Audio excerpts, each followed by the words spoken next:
Everyone thinks a 14,000 BTU portable AC is just a noisy power hog that barely dents a summer heatwave.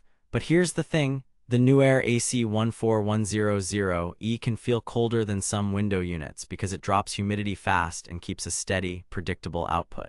That matters more than a flashy BTU sticker. Most people chase raw cooling power. The surprising truth is that setup and moisture control are what actually change how your room feels.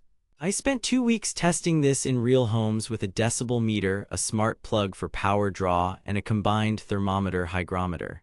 And what I discovered flipped my expectations on their head. Before we dive into what I discovered, if you're already convinced and want to grab this at the best price, the link is below.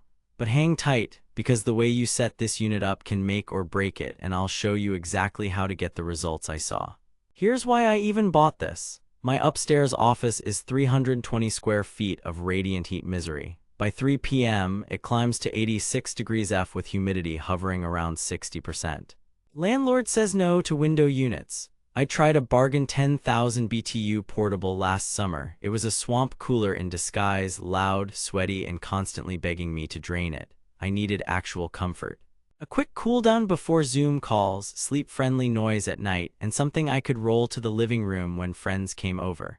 I was skeptical of another single-hose unit, but NewAir's AC-14100E kept coming up for its capacity and self-evaporative system.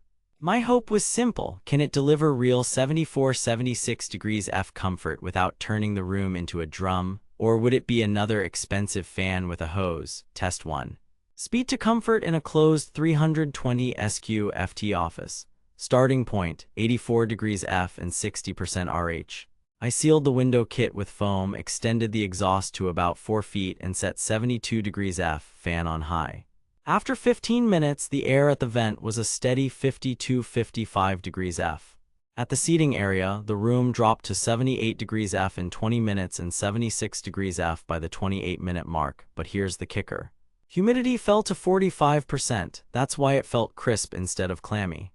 Noise at 3 feet on high averaged 57-58 dB on my meter. At 7 feet, it hovered around 53 dB. Not whisper quiet, but a clean broadband whoosh rather than rattly. But then I rolled it to the bigger challenge, an open living kitchen area around 500 SQ FT during a 92 degrees F afternoon. Single hose units usually struggle here because they create negative pressure and suck hot air from other rooms.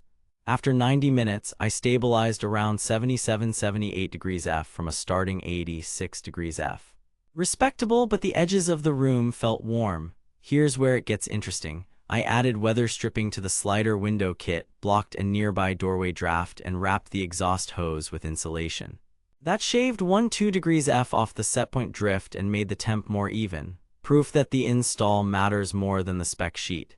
Third test, overnight in a 220 SQ FT bedroom. Sleep mode, fan on low, set to 74 degrees F. At the pillow, my meter read 50-52 dB, good enough to fade into the background. The unit cycled without big swings. Temps floated between 75 degrees F. The self-evaporative system handled moisture well, but on a stormy night when humidity spiked above 70%, a condensate alert popped after roughly 6 hours.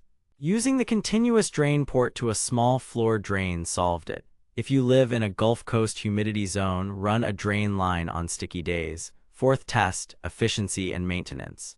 Power draw ranged between 1250-1450 watts during heavy cooling, dropping to around 100-150 watts in fan only.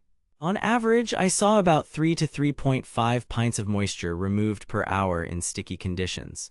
The washable filter popped out easily for a quick rinse. Do that every couple of weeks or you'll lose airflow. The included window kit is functional, but flexes, tape, and foam make it rock solid.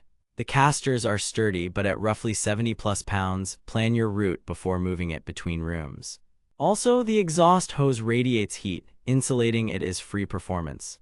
The surprise discovery, comfort wasn't about hammering the thermostat to 68 degrees F.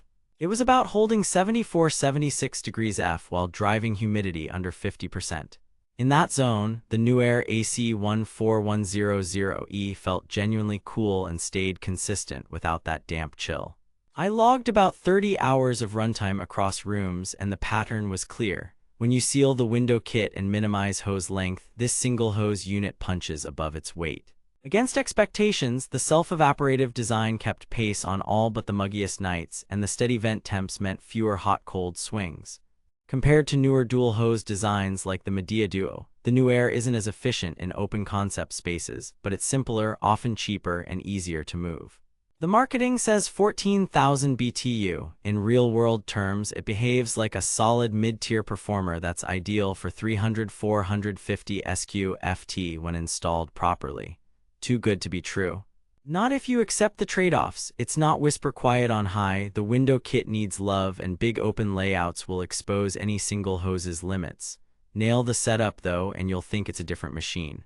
Now that you know setup is the secret weapon, you'll want to get this before the next heat spike, prices swing, and stock vanishes mid-summer. I've linked the best current deal in the description, plus the hose insulation I used so you can replicate my results. Bottom line, I recommend the NewAir AC-14100E for renters, home offices, bedrooms, and medium rooms where window units aren't an option. If your space is open concept above 500 SQ/FT or you live in extreme humidity without a drain option, consider a dual hose alternative.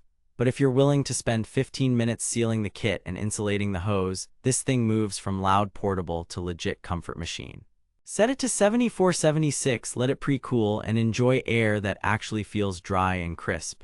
Here's what nobody tells you. With the right setup, this portable stops being a compromise and starts being a solution.